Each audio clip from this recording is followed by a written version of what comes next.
Hello student, welcome to Ujjwal law classes.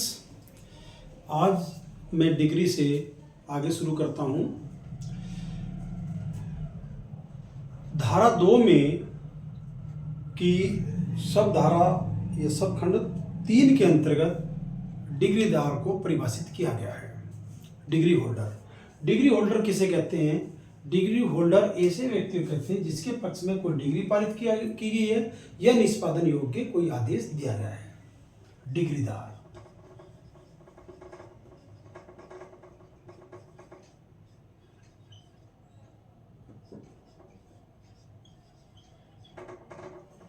यानी कि degree holder के पक्ष में कोई डिग्री पारित की गई,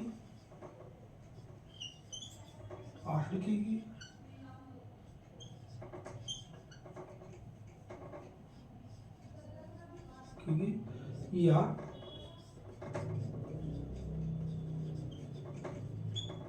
ऑर्डर दिया गया। यानी कि डिग्री होल्डर ऐसे व्यक्ति को कहते हैं जिसके पक्ष में कोई डिग्री पारित की गई है या निष्पादन योग्य कोई आदेश दिया गया है। ठीक है। उसके बाद आती है 2.5 में विदेशी न्यायालय को परिभाषित किया गया। विदेशी न्यायालय एक ऐसा न्यायालय जो कि भारत के बाहर किसी देश का न्यायालय, जैसे पाकिस्तान का न्यायालय है, जर्मनी का, फ्रांस का, जो भारत सरकार द्वारा संचालित नहीं है, तो उसको जो विदेशी न्यायालय कहते हैं। उसके बाद है विदेशी निर्णय। 6 में है विदेशी निर्णय, ऐसा निर्णय जो विदेशी न्यायालय द्वारा पारित किया गया है। उसके बाद 7 में है सरकारी प्लेडर। यानी कि सरकारी प्लेडर गवर्नमेंट काउंसिल होता है जो सरकार की ओर से जो सरकार का प्रतिनिधित्व करता है कोर्ट में, उसको जो सरकारी प्लेडर कहते हैं। उसके बाद में निर्णय आता है 9 में।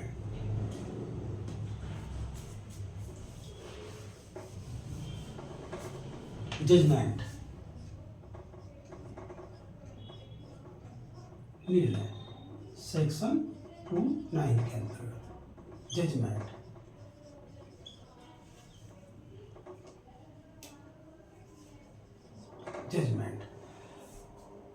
जजमेंट जब न्यायालय किसी मामले में निर्णय देता है तो वहां वादी का, प्रतिवादी का, दस्तावेजी, मौखिक,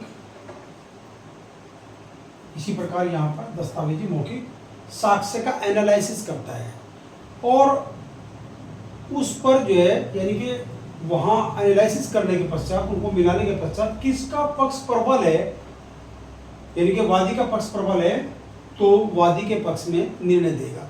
वो आधार निर्णय के बाद जो है यहाँ पर निर्णय दे दिया। निर्णय देने के पश्चात डिग्री बनती है, डिग्री या आदेश। जैसी भी स्थिति है, कुछ मामले ऐसे होते हैं जिसमें कि डिग्री पारित होती है और कुछ मामले ऐसे होते हैं जिसमें आदेश होता है। तो निर्णय के आधार, न्यायालय निर्णय पर पहुंचा, वे आधार जिनके आधार पर डिग्री आदेश पारित किया गया उसको निर्णय कहते हैं। ये दोनों परिभाषित किया गया है। एनालिसिस करता है पूरी न्यायालय। उसके पश्चात 10 में है यहाँ पर जजमेंट डेटा, यानी कि निर्णित ऋणी। निर्णित किसे कहते हैं? जिसके विरुद्ध डिग्री पारित की गई है या निष्पादन योग्य कोई आदेश दिया गया है, उसको जो जजमेंट डेटर, जेडी या निर्णित ऋणी, जजमेंट डेटर कहते हैं उसको। यानी कि जिसके विरुद्ध ये डिग्री पारित की गई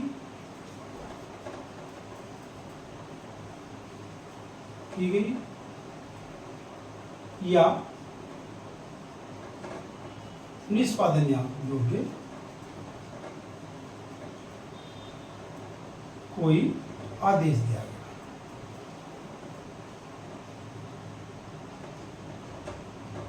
गया। देखो, सिविल मामलों में ही डिग्री पारित की जाती है, क्रिमिनल केस में नहीं की जाती। निर्णय वहां भी दिया जाता है। देखो यहाँ पर हम थोड़ी भिन्नता देख लेते हैं सीआरपीसी और सीपीसी के अंतर्गत। यहाँ सिविल में भी निर्णय दिया गया और उसमें कोई डिग्री या आदेश पारित किया गया। इसी प्रकार से ये सिविल मैटर में और सीआरपीसी के अंतर्गत भी निर्णय यानी कि जजमेंट दिया जाता है, लेकिन यहाँ डिग्री पारित नहीं की जाती है। डिग्री का कोई मतलब नहीं है यहाँ। डिग्री, क्योंकि आपने दोनों परिभाषा पढ़ ली कि डिग्री या आदेश पर जब न्यायालय पहुंचा, वो कब पहुंचा? निर्णय करने के पश्चात डिग्री पारित किया, आदेश पारित किया। यहाँ पर सीआरपीसी के अंदर जज केवल जो है निर्णय पारित करता है, इसका एग्जीक्यूशन होता है। ठीक है, यहाँ डिग्री का एग्जीक्यूशन होता है या निर्णय का एग्जीक्यूशन होता है। मान लो कि अभियुक्त से एक्यूज्ड से 2 साल की सजा हुए 1000 रुपये जुर्माने का अर्थदंड दे दिया गया, तो यहाँ न्यायालय क्या करता है? न्यायालय जो है यहाँ वारंट बनाएगा और वारंट बनाने के उसको जो है सजा काटने के लिए जेल में भेज देगा और 1000 रुपये अर्थदंड जमा करने का उसको आदेश देगा। सीधी बात है, कोई दिक्कत नहीं है, एग्जीक्यूशन होएगा, उसका जेल में चलेगा। लेकिन यहाँ पर प्रतिवादी को यानी कि निर्णीत ऋणी को यह आदेश किया जाता है कि आप जो है जजमेंट डेटर के पक्ष में, सॉरी डिग्री होल्डर के पक्ष में जो डिग्री पारित की गया उसका, उस डिग्री का अनुपालन करो या आदेश का अनुपालन करो। डिग्री पारित कर दी और न्यायालय ने कह दिया कि 1 माह के अंतर्गत, मान लो ये मनी रिकवरी सूट है जो 10,000 रुपये की डिग्री पारित की गई है, वह जो है 1 माह के अंदर अंदर दो। अगर नहीं देते तो 6% ब्याज जो है इस पर प्रति वर्ष के हिसाब से लागू हो जाएगा, और वो नहीं देता तो यहाँ पर डिग्री का निष्पादन कैसे कराया जाएगा? डिग्री का निष्पादन कराएगा डिग्री होल्डर, डीएच जो है।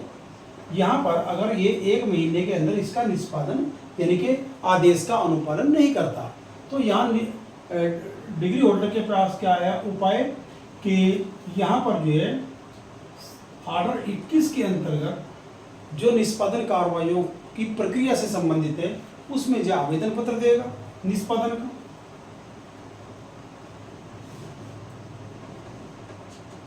तब न्यायालय उसको निष्पादित करेगा।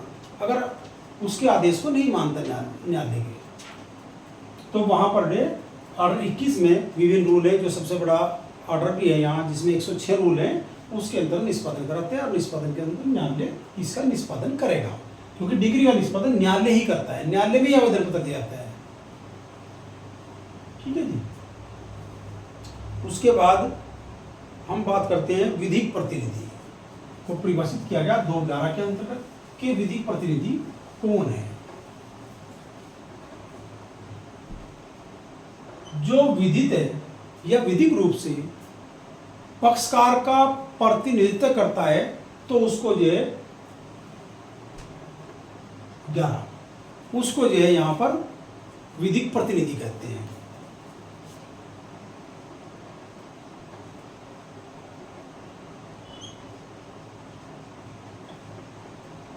या उसकी संपत्ति में दखलंदाजी करता है, या उसकी मृत्यु के पश्चात जो है उस पर मुकदमा लाया जा सकता है, या वह जो है दूसरे व्यक्ति पर उसकी संपत्ति के बारे में मुकदमा ला सकता है, तो उसको विधिक प्रतिनिधि लीगल रिप्रेजेंटेटिव कहते हैं, एला। ठीक है जी। मान लो ए और बी के मध्य एक्स प्रॉपर्टी के बाबत मुकदमा चल गया और वहां पर ए की मृत्यु हो जाती है, तो उसके एलआर को यहाँ सब्स्टिट्यूट किया जाता है।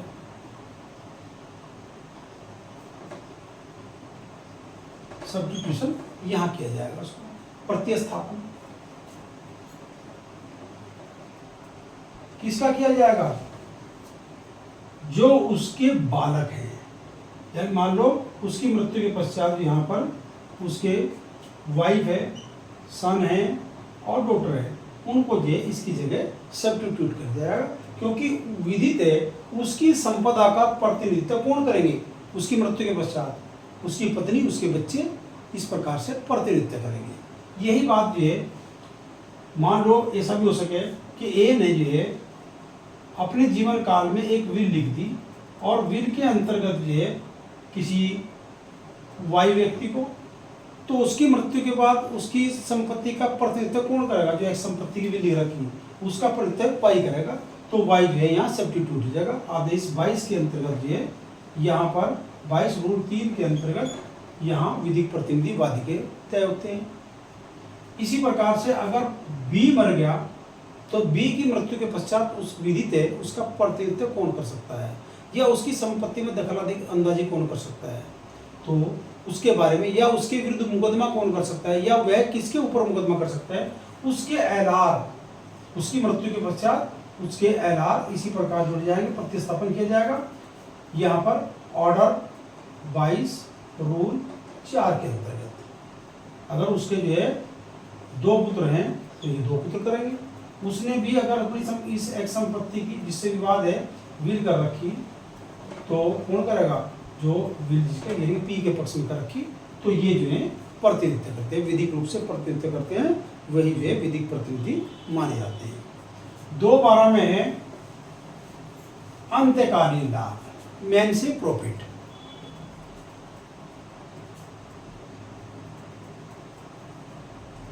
अंत्यकालीन लाभ के अंतर्गत ये है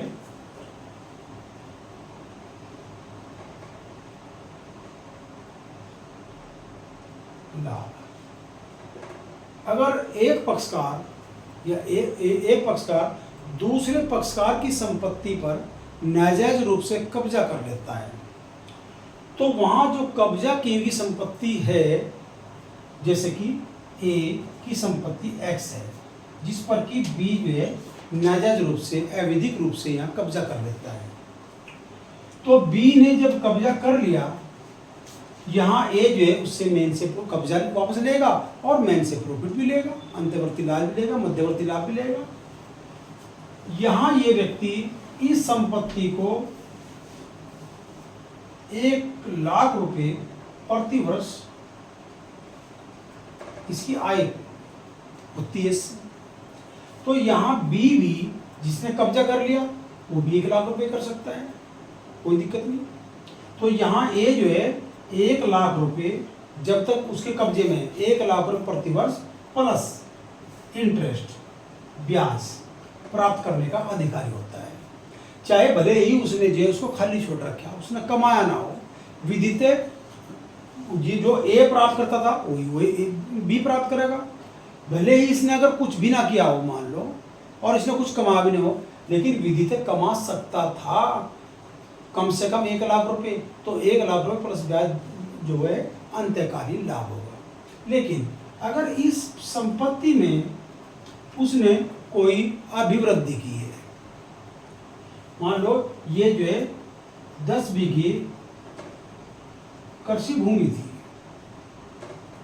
और यहाँ पर जो है 1 लाख रुपए ये कमाता था, लेकिन इसने जो है यहाँ पर ट्यूबवेल लगा लिया, नलकूप लगा लिया, और नलकूप लगाने से इसकी आय जो है यहाँ 2 लाख रुपए प्रति वर्ष होने लगी। तो यहाँ ए जो है इससे 1 लाख रुपए प्लस ब्याज ही प्राप्त करने का अधिकारी है, क्योंकि ये अभिवृद्धियों के कारण हुआ है। अगर ये इसमें 12 न लगाता तो वहाँ जो है वह इतनी आय प्राप्त नहीं कर सकता था। तो अभिवृद्धि इसके अंतर्गत नहीं आओगे, अभिवृद्धि के कारण हुए लाभ इसके अंतर्गत नहीं होंगे, और जो अभिवृद्धि हैं उनको प्राप्त करने का अधिकारी, मैंने 12 लगाई, 12 का अधिकारी बी है ना कि ए। ठीक है जी। तो अंतर्वर्ती लाभ ऐसे लाभ होते हैं जिसको कि ए जो प्राप्त करता था और उसने बी ने नाजायज कब्जा संपत्ति पर किया, तो वह इतनी रकम मैं ब्याज के वादी को देगा। यह वस्तुतः उसने कुछ भी नहीं किया था, लेकिन वह प्राप्त कर सकता था, तो 1 लाख रुपए देने का अधिकारी इससे है, और प्लस ब्याज, ये अंतर्वर्ती लाभ है। कब्जा तो ये प्राप्त करेगा ही, क्योंकि ये साबित करेगा इस बात को कि संपत्ति मेरी है। तो जो वो लाभ प्राप्त कर किए उसने या कर सकता था उनको जो है वो देगा, लेकिन अभिवृद्धियों के कारण हुए लाभ इसमें सम्मिलित नहीं होते। वह अभिवृद्धि प्राप्त कर सकते हैं और उससे संबंधित लाभ भी ये भी ही प्राप्त करने का अधिकारी है। ये आपका अंतर्वर्ती या अंतकालीन लाभ होगा। उसके बाद जंगम संपत्ति 13 में बताएगी, जंगम संपत्ति यानी कि मोबाइल प्रॉपर्टी। मोबाइल प्रॉपर्टी के अंतर्गत ये 13 में केवल उगती फसलें हैं, ग्रो क्रॉप्स, केवल उगती फसलें जो है यहाँ आएंगी जंगम संपत्ति के अंदर। अब 14 आता है यहाँ पर आदेश। आदेश भी सिविल न्यायालय किसी विनिश्चय की औपचारिक अभिव्यक्ति अभिप्रेत है, जिसको प्रारूपिक अभिव्यक्ति कह सकते हैं, वो अभिप्रेत है। तो आदेश भी इसी प्रकार से है जैसे कि डिग्री है, लेकिन आदेश में और डिग्री में एक बहुत बड़ा अंतर है। डिग्री जे में न्यायालय न्याय निर्णय की औपचारिक अभिव्यक्ति है, यानी गुण दोष के आधार पर वह पूर्ण रूप से डिग्री पारित करता है, लेकिन आदेश में जो न्याय निर्णय नहीं है। न्याय निर्णय शब्द का एजुकेशन का शब्द यूज नहीं किया गया। यहाँ कहा गया कि सिविल न्यायालय के किसी विनिश्चय की प्रारूप अभिव्यक्ति अभिप्रेत है। वहाँ क्या है कि डिग्री ऐसे न्याय निर्णय की औपचारिक अभिव्यक्ति अभिप्रेत है, तो वहाँ न्याय निर्णय, यहाँ पर न्याय निर्णय नहीं है, यानी गुण दोष नहीं देखे जाते। वहाँ पर गुण दोष के आधार पर पक्षकारों के अधिकार का पूर्ण रूप से विनिश्चय करना ही डिग्री के अंदर है। या पूर्ण रूप से विनिश्चय हो सकता है या नहीं हो सकता। अब इसमें अंतर करते हैं, आदेश और डिग्री में क्या अंतर है।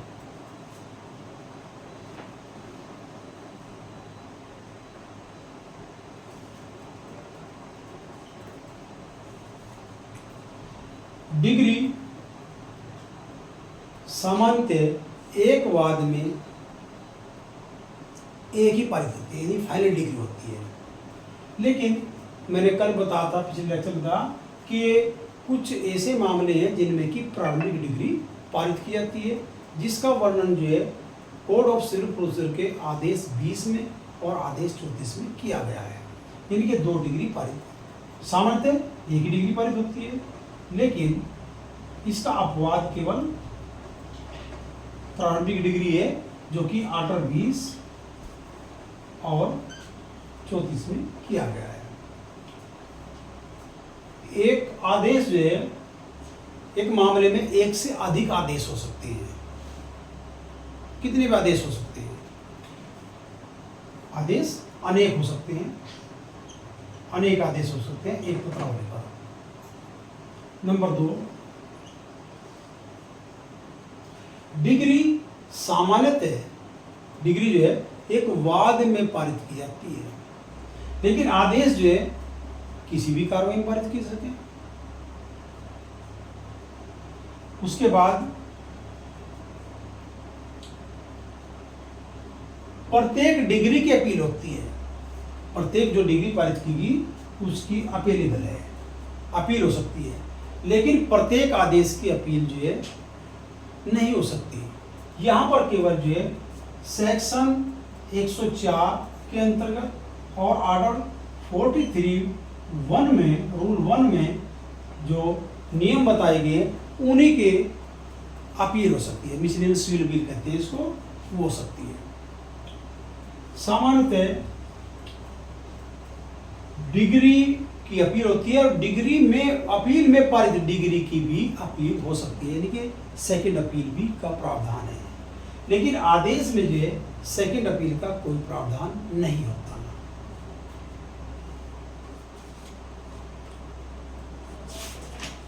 उसके बाद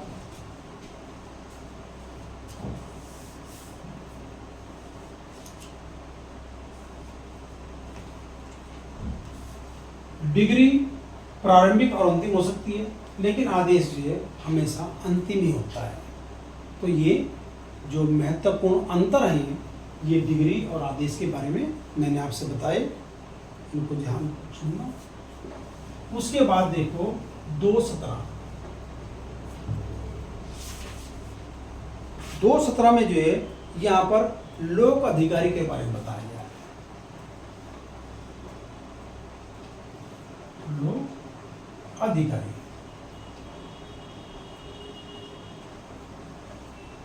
पब्लिक ऑफिसर। पब्लिक ऑफिसर किसे कहते हैं? यहाँ पर जो है हर न्यायाधीश पब्लिक ऑफिसर है। हर न्यायाधीश ठीक है जी, हर नौसेना अखिल भारतीय सेवा का हर सदस्य, ऑल इंडिया सर्विस का हर सदस्य जो है यहाँ पर लोक प्राधिकारी है, हर सदस्य जी। उसके बाद तीसरा है संघ की सेना, नौसेना, वायुसेना का हर आयुक्त ऑफिसर यहाँ पब्लिक सर्वेंट है। नेक्स्ट चौथा है न्यायालय का हर अधिकारी पब्लिक सर्वेंट है, चाहे वह एक रीडर हो, चाहे वह जो नाजिर हो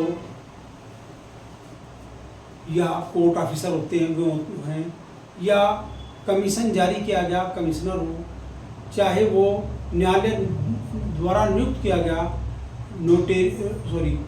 शपथ आयुक्त हो, या निष्पादक हो, न्यायालय की ओर से जो निष्पादक, या प्रशासक हो जिसको कि न्यायालय द्वारा जो अपॉइंटमेंट किया जाता है। उसके बाद नेक्स्ट है हर व्यक्ति जो किसी पद को धारण करता है जिसके आधार पर वह किसी व्यक्ति को परिरोध में करने या रखने के लिए अधिकारी है। परिरोध में अपनी कस्टडी में रखने का अधिकारी, जैसे पुलिस अधिकारी होते हैं, जेल अधिकारी होते हैं।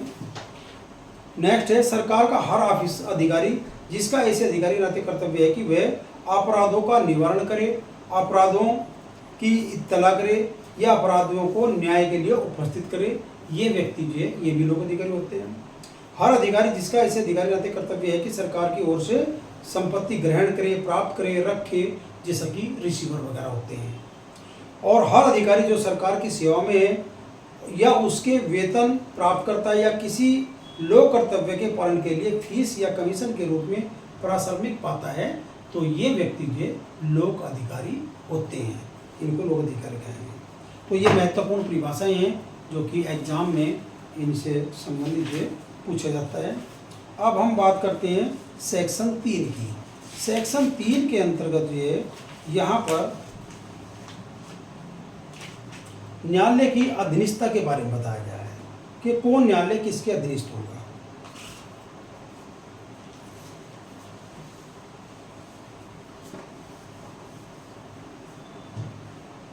सेक्शन 3 न्यायालय की अधीनस्थता।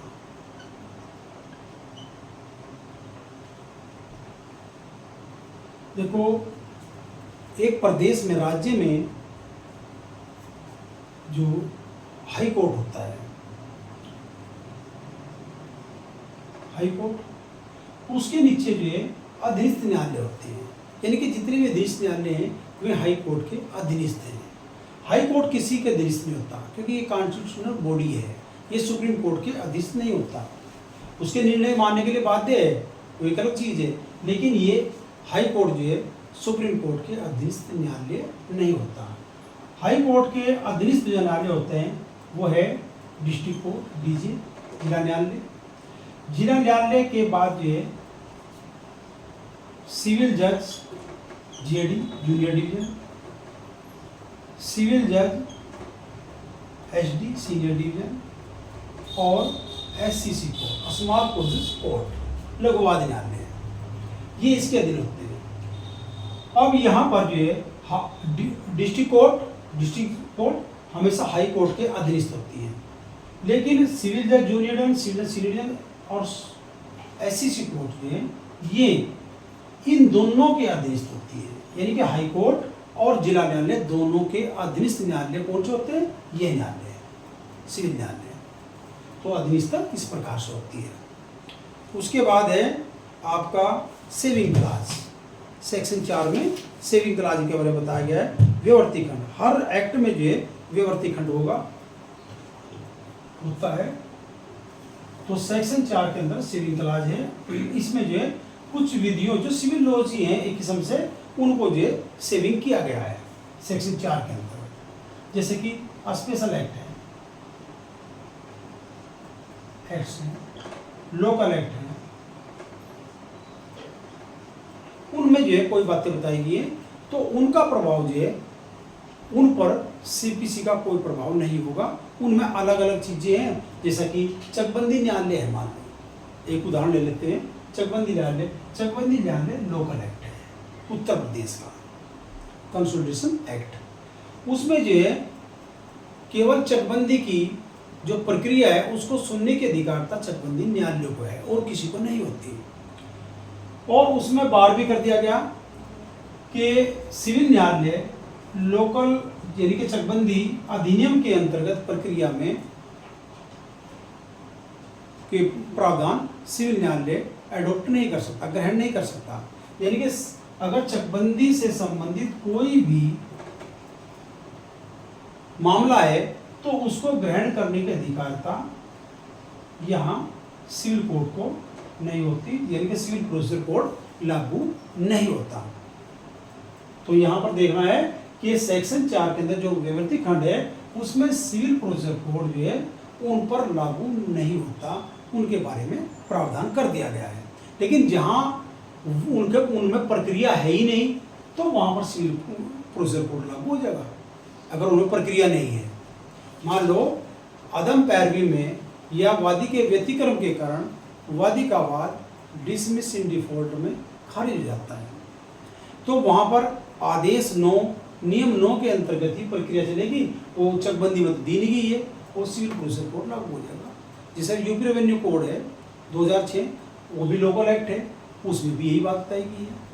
किराया अधिनियम है, उत्तर प्रदेश किराया अधिनियम, तो इस प्रकार के जो सेविंग उनको सेविंग क्लास में रख दिया गया। उसके बाद आता है धारा 5। धारा 5 में ये कहा गया कि सिविल प्रोसीजर कोड जो है राजस्व न्यायालयों पर लागू होगा जहां की उनमें जो है कोई प्रक्रिया नहीं बताई गई है। अगर कोई ऐसी प्रक्रिया है जो कि सिविल प्रोसीजर कोड होता है, लेकिन यहाँ राजस्व न्यायालयों के अंतर्गत जो उस प्रक्रिया का या राजस्व संहिता में कोई ऐसा उपबंध नहीं किया गया है, प्रावधान नहीं किया गया, तो सिविल प्रोसीजर कोड के प्रावधान लागू हो जाएंगे। ये प्री एग्जाम के क्वेश्चन है केवल। उसके बाद सेक्शन 6 की अधिकारिता क्या होगी। अधिकारिता देखो, सिविल न्यायालय में 3 प्रकार की अधिकारिता होती है, जुडिक्शन कहते हैं इसको, अधिकारिता या क्षेत्राधिकार। ठीक है जी। अधिकारिता देखो, विषय वस्तु संबंधी अधिकारिता होती है,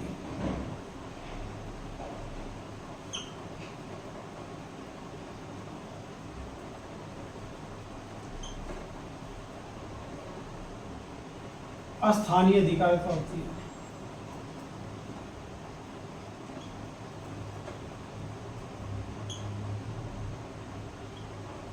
धन संबंधी अधिकारिता होती है,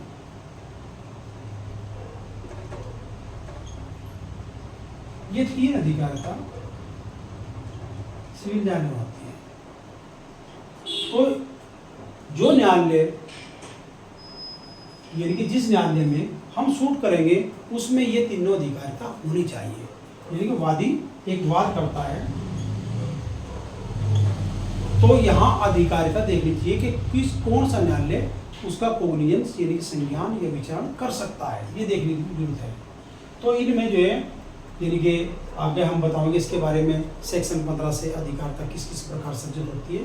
हम केवल यहाँ पर धन संबंधी अधिकारिता के बारे में आपसे बताएंगे कि धन संबंधी अधिकारिता किस प्रकार की है। देखो, डीजे को, डिस्ट्रिक्ट जज को जो है अनलिमिटेड पावर होती है, किसी भी सिविल वाद को सुनने की अनलिमिटेड पावर जो है डीजे को होती है। उसके बाद सिविल जज सीनियर डिवीजन है, उसकी अधिकारिता, और सिविल जज जूनियर डिवीजन है, और एससीसी कोर्ट है। इनकी अधिकारिता के बारे में हम बताएंगे जो उत्तर प्रदेश में लागू है। स्मॉल कॉजेज कोर्ट को यहाँ किराए के बारे में, रेंट के बारे में 1,000 रुपये तक की, 1 लाख रुपये तक, सॉरी 1 लाख रुपये तक के रेंट केसेस सुनने की अधिकारिता है। धन संबंधी अधिकारिता मनी रिकवरी सूट है,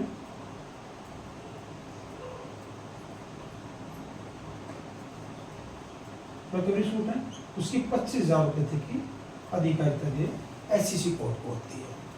अब आते हैं ऊपर, सिविल जज जूनियर डिवीजन को 1 रुपये से लेकर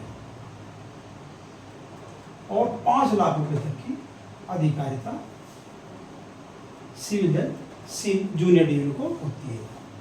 5 लाख 1 रुपये से लेकर 25 लाख तक की अधिकारिता सिविल जज सीनियर डिवीजन को होती है। और उससे ऊपर की कितनी अधिकारिता है, यानी 25 लाख से ऊपर, वो अधिकारिता जो है यहाँ पर डीजी को होती है। तो ये धन संबंधी अधिकारिता धारा 6 में बता दी गई है। धारा 7 में बताया गया है स्मॉल कोजेस कोर्ट के बारे में बताया गया है, उस पर कौन सा एक्ट लागू होगा, ठीक है जी। और प्रोविंशियल स्मॉल कोजेस कोर्ट के बारे में बताया गया। एक तो क्या नाम, राज्यों में अलग अलग अपने स्मॉल कोजेस कोर्ट हैं, उनके अधिनियम है, स्मॉल कोजेस एक्ट है अलग से। और जो प्रेसिडेंसी थी हमारी, जैसे कलकत्ता, मद्रास और बम्बई, उसके बारे में धारा 8 में बताया गया है। इन न्यायालयों को अचल संपत्ति की कुर्की करने का कोई अधिकारता नहीं होती।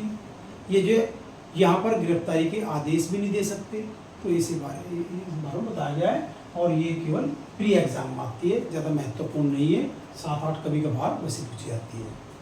सेक्शन 9 के अंतर्गत ये सिविल प्रकृति के बाद कौन से होते हैं, उसके बारे में मैं कल अगले लेक्चर में बताऊँगा। धन्यवाद।